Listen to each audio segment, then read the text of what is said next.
La Champions ha sido la competición de clubes más grande del mundo, hasta que decidieron destrozarla. Cuando pensamos en la Champions, es fácil que vengan a la mente nombres y momentos legendarios como la volea de Zidane en 2002, el gol de Iniesta ante el Chelsea en 2009, la chilena de Ronaldo contra la Juve en 2018, el gol de Messi al Real Madrid en 2011. También podemos pensar en esos equipos menos conocidos, que lograban salir de la fase de grupos para llegar a las eliminatorias. Todo eso hacía de la Champions una competición emocionante, el espectáculo perfecto que los amantes del fútbol estaban locos por ver. Pero ahora todos han decidido exprimir la gallina de los huevos de oro del fútbol al máximo y en el proceso se están cargando la competición. Está claro que tenía sus fallos como todo, pero era la competición top en Europa. El formato era simple. 32 de los mejores equipos del continente europeo competían en la fase de grupos. Al final de esta liguilla se sumaban los puntos y los dos mejores de cada grupo avanzaban a las eliminatorias, mientras que el tercer clasificado bajaba a la Europa League, donde podía reciclarse y seguir jugando por un título menor. En la fase eliminatoria, los equipos que habían pasado jugaban partidos de ida y vuelta con eliminación directa, y el que perdía quedaba eliminado. Ante un posible empate, los goles fuera de casa valían doble, y los dos equipos que sobrevivían a las eliminatorias se enfrentaban en la gran final. Simple, emocionante y perfecto, hasta que la UEFA decidió complicarlo todo un poco. Con los años se había hablado de que la UEFA podría aumentar el número de equipos en la competición, especialmente porque llevaba mucho tiempo sin realizar cambios importantes. Pero para entender esto tenemos que remontarnos a la primera edición de la Copa de Europa, ni siquiera se llamaba Champions todavía, allá por 1955. En esa ocasión participaron 16 equipos en la competición, 7 ganadores de sus respectivas ligas y 9 equipos invitados. Nombres como el Milan, el Rapid de Viena, el PSV Eindhoven y por supuesto el Real Madrid, que fue el principal promotor del torneo junto al periódico deportivo francés L'Équipe y que casualmente terminó llevándose el título inaugural.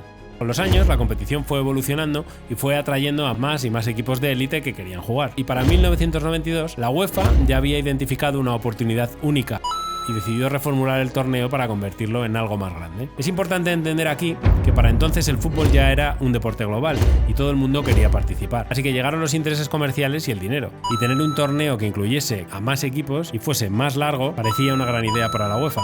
A los propios equipos participantes y a los patrocinadores, como Adidas, Puma o Nike, les encantaba la idea, porque más participación significaba más ingresos para todos. Y las cadenas de televisión también veían una gran oportunidad y querían su parte del pastel. Todos los que estaban cerca de la UEFA por aquel entonces, lo único que veían era una mina de oro gigante.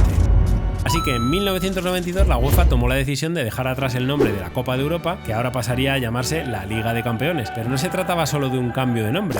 En las ediciones anteriores, bajo el nombre de Copa de Europa, solo podían participar los equipos que ganaban sus respectivas ligas nacionales, es decir, era un torneo exclusivo para los campeones de cada liga. Si por ejemplo el Manchester City ganaba la Premier League y el Barcelona ganaba la Liga, solo ellos competirían en el torneo como representantes de Inglaterra y de España. Pero con el nuevo formato de la Liga de Campeones que estaban tramando, esa exclusividad se rompía. Ahora los equipos que terminaban segundos o incluso terceros en algunas de las ligas también podían clasificar y competir en el torneo. Sin embargo, quizás el cambio más significativo fue la introducción de la fase de grupos. Este formato aseguraba en gran medida un nivel de fútbol de altísima calidad. Imagina al Real Madrid y el Barcelona en el mismo torneo junto al Manchester United y el Liverpool o el Milan y la Juventus. De hecho, mucha gente seguía la Champions y sin embargo no veía los partidos de su propia liga nacional. Esto es algo que sigue pasando. Desde el punto de vista comercial, la fórmula era sencilla. Más partidos significaban más ingresos. La venta de entradas aumenta, los acuerdos con las cadenas de televisión se hacen más lucrativos y los patrocinadores comienzan a ofrecer contratos publicitarios más grandes debido a la gran audiencia que tiene la competición.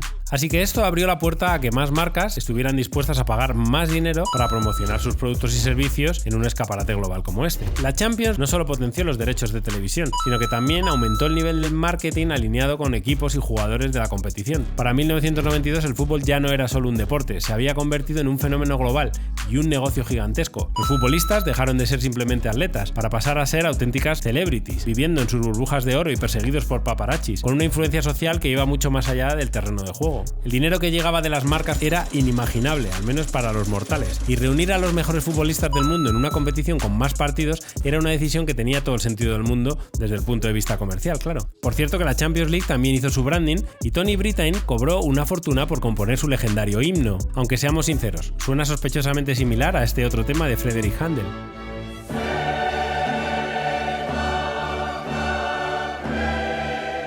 Te dejo el enlace en la descripción para que me digas qué opinas. Pero volviendo al tema, el himno se convirtió instantáneamente en un símbolo de grandeza, y el clásico logotipo de la esfera con estrellas dio a la competición una identidad visual fácil de reconocer. La temporada 92-93 fue la primera en llevar oficialmente el nombre de Champions League. Pero el formato seguía siendo algo confuso. En lugar de los tradicionales cuartos de final y semifinales, los 8 mejores equipos de la competición se dividían en 2 grupos de 4, avanzando a lo que se llamaba una fase de grupos final, y los 2 equipos ganadores que más puntos tuvieran de cada grupo se enfrentaban directamente en la gran final a un solo partido. Y el primer año se lo llevó el Olympique de Marsella, aunque este formato duró solo un año y el Olympique de Marsella no ha vuelto a ganar el trofeo. Al año siguiente, la temporada de 1993-94, la UEFA hizo una ligera modificación al formato, introduciendo las semifinales. Es decir, eliminaron la fase de grupos final y ahora, tras la fase de grupos inicial, se jugaba un enfrentamiento a 2 partidos, pasando por semifinales hasta llegar a la final. Sin embargo, fue en 1994 cuando la competición realmente comenzó a tomar forma. La fase de grupos se duplicó a 4 grupos y se añadieron los cuartos de final, haciendo el torneo mucho más estructurado y más emocionante para los espectadores. Pero los cambios no se detuvieron ahí. Entre 1992 y 1997, solo los 16 mejores equipos de Europa participaban en la Champions, es decir, solo podían participar los campeones de sus respectivas ligas nacionales. Pero en 1997, debido a la creciente demanda de otros equipos menores que querían participar también en la competición, la UEFA amplió el formato. Y entonces, en lugar de 16 equipos, ahora competían 24, permitiendo así, por primera vez, que los subcampeones de las 8 ligas europeas mejor clasificadas también se unieran a la contienda. Este cambio trajo más emoción a la Champions y añadió una nueva dimensión competitiva al torneo. Más equipos significaba una audiencia aún mayor, y equipos emergentes ahora podían medirse frente a los grandes equipos de Europa, convirtiendo cada jornada en un escenario impredecible donde podía suceder cualquier cosa. El mítico triplete del Manchester United en 1999, cuando ganaron todo, incluida la Champions, no habría sido posible sin esta nueva regla, porque la temporada anterior los demonios rojos habían quedado segundos en la Premier, detrás del Arsenal, y solo pudieron participar en la Champions gracias a este cambio en el formato. La competición siguió por ese camino hasta la temporada de 2003-2004, cuando se sentaron las bases de lo que conocemos como la Champions League moderna. La UEFA tomó una decisión clave: reducir la cantidad de partidos necesarios para ganar el torneo, pero a cambio ampliaron el número de equipos participantes. En el formato anterior, después de la fase de grupos inicial, los mejores equipos se dividían en una segunda fase de grupos, donde volvían a jugar entre sí para determinar quién avanzaba a las eliminatorias. Pero esto era un poco complicado, así que decidieron eliminar esta segunda fase de grupos y reemplazarla por la ronda de octavos de final que todos conocemos. Así es como la Champions League entró en su máxima expresión: 32 equipos, divididos en 8 grupos de 4, con los 2 mejores equipos de cada grupo avanzando a las eliminatorias. A partir de los octavos de final hasta semifinales, los partidos seguían jugándose en formato de ida y vuelta, pero al llegar a la gran final era un duelo a un solo partido. Este cambio, con la fase eliminatoria aumentada, con los octavos, permitió la participación a equipos fuera de las ligas más potentes. Por primera vez, equipos más humildes podían soñar y el impacto fue inmediato. En 2004 vimos cómo el Oporto de Mourinho ganó la Champions contra todo pronóstico, pero es que, además, la sorpresa no terminó ahí, porque en la final el Oporto se enfrentó al Mónaco, otro equipo que tampoco nadie esperaba ver en la final. Aquella final no era lo que tradicionalmente se esperaba de una Champions, pero eso reflejaba la nueva realidad del torneo. Cualquier equipo podía vencer si ganaba tan solo 9 partidos, 6 en la fase de grupos y luego 3 en las eliminatorias. La final entre Oporto y Mónaco fue una muestra perfecta de cómo este formato podía dar una oportunidad a equipos modestos. Desde 2004, la Champions League ha seguido transformándose para adaptarse a las demandas del fútbol moderno. Tras la eliminación de la segunda fase de grupos y la introducción de los octavos de final, el torneo parecía haber encontrado un equilibrio entre competitividad y espectáculo. El formato de 32 equipos divididos en 8 grupos se convirtió en un estándar, aunque no estuvo exento de críticas y algún ajuste a lo largo de los años. Uno de los puntos más cuestionados fue la aparente falta de inclusividad. Aunque el formato brindaba emoción y enfrentamientos de alto nivel, la mayoría de las plazas directas estaban reservadas para equipos de las ligas más poderosas. De los 55 miembros de la UEFA, solo 11 asociaciones tenían asegurada su representación directa, y de estas, la mitad de los equipos provenían de las 4 principales ligas: la española, la inglesa, la italiana y la alemana. A pesar de esto, la UEFA realizó cambios significativos para intentar mantener el interés y la equidad. Un ejemplo clave fue la introducción de la regla que permitía a los campeones clasificarse automáticamente para la siguiente edición, incluso si no lograban su plaza en la liga doméstica. Esto generó momentos memorables, como el de 2012, cuando el Chelsea, campeón del Champions del año anterior, ocupó un lugar en el torneo, mientras que el Tottenham, cuarto en la Premier, tuvo que conformarse con jugar en la Europa League. Sin embargo, las fases de grupos mostraron signos de desequilibrio con el tiempo. Los equipos de asociaciones menores, que representaban el espíritu de los matagigantes, apenas lograban competir, aunque hubo historias notables como la victoria del Celtic sobre el Barcelona en 2013 o la del Sheriff Tiraspol venciendo al Real Madrid en 2021. Estas eran excepciones en un panorama dominado por los gigantes gigantes europeos. Los equipos pequeños se convertían en una suerte de sparrings para los equipos grandes. Ante este panorama hubo una creciente presión para que la UEFA introdujera mejoras en la competición y finalmente decidieron que tras la temporada 23-24 se implementaría un nuevo formato. Pero antes de entrar en detalles quiero pedirte algo. Si no quieres perderte ningún análisis o momento épico de este maravilloso deporte, haz clic en el botón de suscribirte a FutbolTube82 y gracias por apoyar el canal.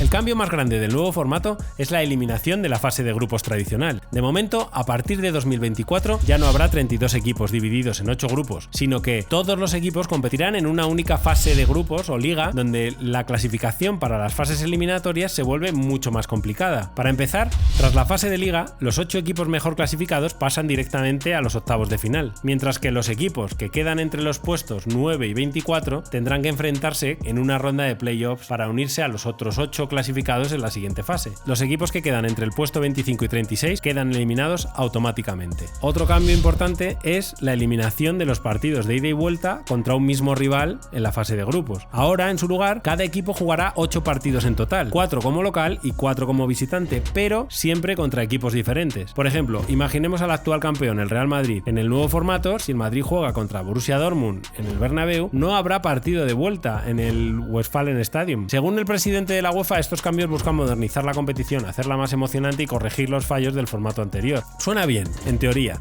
pero la realidad es algo más compleja. La verdadera razón de estos cambios tiene que ver con un golpe que la UEFA recibió en 2021. Se trata de la amenaza de la Superliga Europea. Aunque el proyecto solo duró 12 días, el impacto que tuvo hizo que la UEFA se asustara ante la idea de perder su poder, sobre todo después de la sentencia del Tribunal de Justicia de la Unión Europea a finales de 2024 a favor de la Superliga, que considera que la UEFA y la FIFA no tienen derecho a evitar que se creen competiciones paralelas como la Superliga, porque eso viola el derecho a la libre competencia. Es decir, que aunque a UEFA y FIFA les gustaría ser los únicos dueños del balón, no tienen derecho a establecer un duopolio y dejar a otros sin jugar. Este proyecto de la Superliga no es nuevo, aunque pueda parecerlo, pero esta vez está a punto de destrozar la Champions. La idea de la Superliga es reunir a los mejores equipos del mundo en una única liga europea, con clubes como el Real Madrid, Barcelona, Liverpool, Manchester City, Manchester United, PSG, la Juventus, jugando entre ellos semana tras semana. Suena bien, aunque no nos engañemos, el objetivo está claro. Se trata de que los clubes más grandes se hagan aún más ricos, aprovechando los ingresos de la tele y los acuerdos comerciales sin que la UEFA haga de intermediario y pase por caja. Pero es gracioso cómo el mensaje de Florentino Pérez y otros nos hablan de que es un proyecto para salvar el fútbol. El fútbol